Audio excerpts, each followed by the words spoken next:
Jay mistook Mary for his wife. And that night, they had a one-night stand. On the departure day, the kids woke up very early, way before sunrise. Mary helped them pack everything they needed for the vacation. She dragged their luggage outside the big compound, where a luxury SUV was already waiting to take them to the airport. Jay stood there too. Even though he had business to attend to, he forced himself to be present because he didn't want Nate to get angry. He couldn't travel with them because he claimed work was too important. But his absence didn't bother Nate. She was happy because she was living with the kids. After they were fully ready, they all got into the SUV.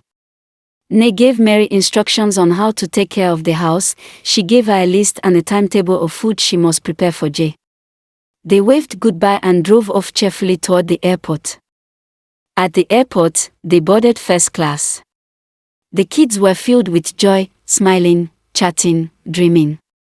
It wasn't their first time flying, but this time was different. The excitement was louder. They couldn't wait to finally see Dubai.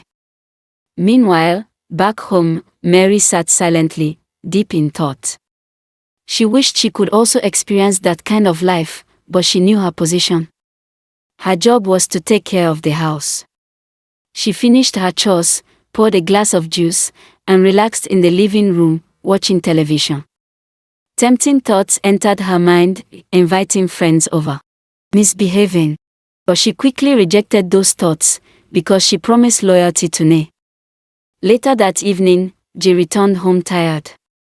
He collapsed on the cushion, dozing off. Mary woke him gently, served him dinner, and told him to go shower. After eating, Jay went to bed and slept again.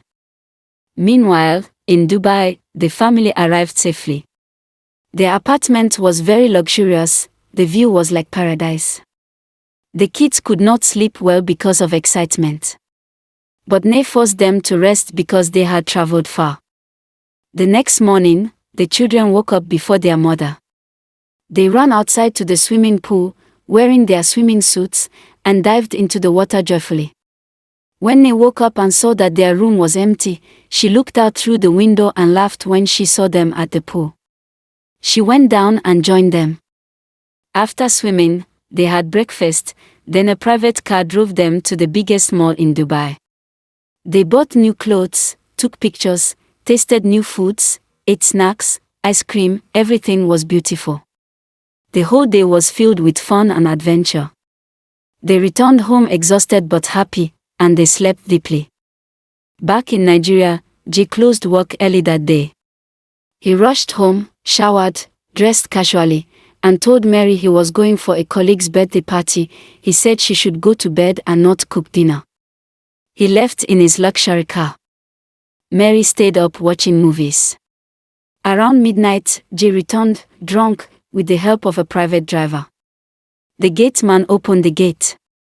Jay staggered inside the house.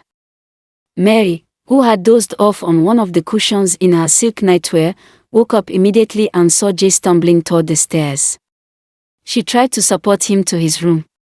But in his drunken state, Jay mistook Mary for his wife. And that night, they had a one-night stand. The next morning, Jay woke up in shock. Reality slapped him.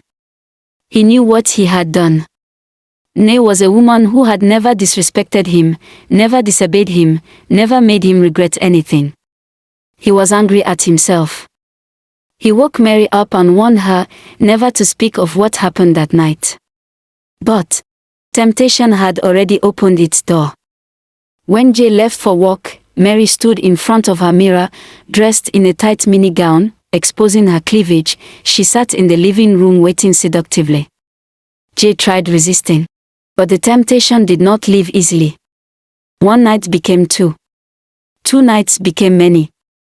They slept together repeatedly, all over the house, while Nate and the children enjoyed their vacation. Week after week passed. And finally, after 2 weeks, Nate and the kids were returning to Nigeria. Jay told Mary that everything must end. He warned her not to speak of anything and not to tell anyone. Mary became jealous, angry, but she could do nothing. The family returned safely. Jay drove to the airport to pick them up.